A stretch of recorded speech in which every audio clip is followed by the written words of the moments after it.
It's 1815. The fate of Europe hangs in the balance at the Battle of Waterloo.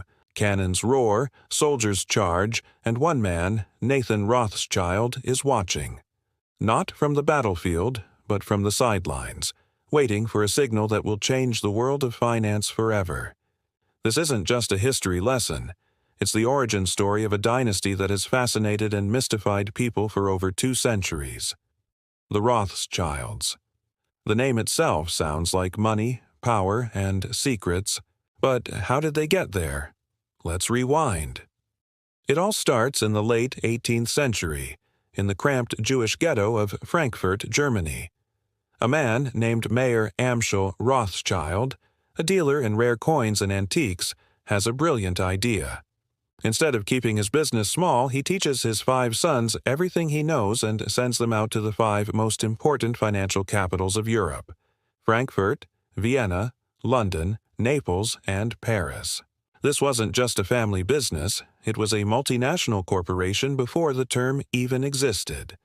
They created a network of information and capital that was faster and more reliable than any government's.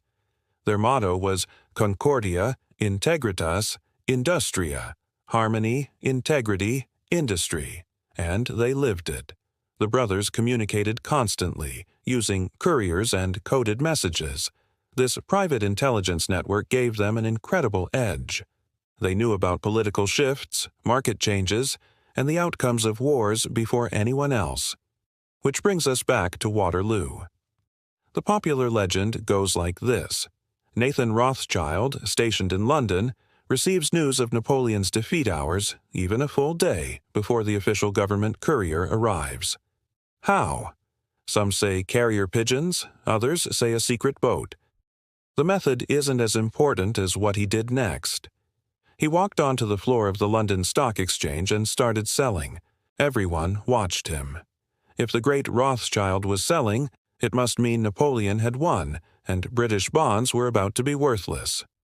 Panic ensued. A massive sell-off began, and the market crashed. Then, just as prices hit rock bottom, Nathan's agents secretly started buying up everything they could for a fraction of the price. The next day, when the official news of Wellington's victory arrived, the market skyrocketed, and the Rothschilds supposedly made a fortune that cemented their position as the undisputed kings of finance. Is this story 100% true? Historians debate the details. Some say the profits were exaggerated, and Nathan was simply acting on good information, not manipulating the market. But the legend itself speaks volumes about the family's reputation.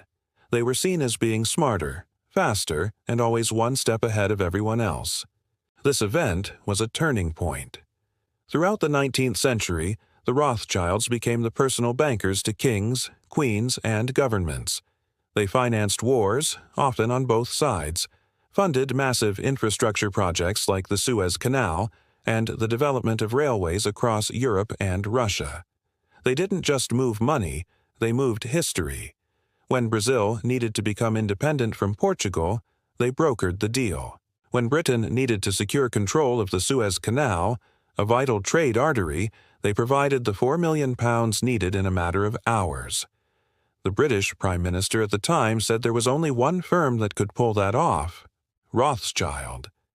Their wealth became astronomical, almost beyond comprehension. At their peak in the 19th century, they were the richest family in modern history. But it wasn't just about accumulating wealth, it was about preserving it. Mayer Amschel Rothschild's will laid out strict rules to keep the fortune within the family. This included arranged marriages between cousins to consolidate their holdings and ensure the business stayed under family control. This strategy, while successful financially, also fueled a sense of otherness and secrecy that would later feed into darker narratives. And this is where the story takes a turn, from financial history to the realm of conspiracy.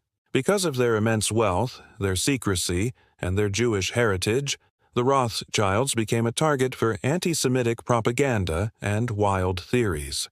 For over 200 years, they've been accused of everything from starting wars for profit to controlling the world's governments, banks, and media from the shadows. You've probably seen these theories online. that they own all the central banks, that they decide who becomes president, that they're part of a secret cabal ruling the world.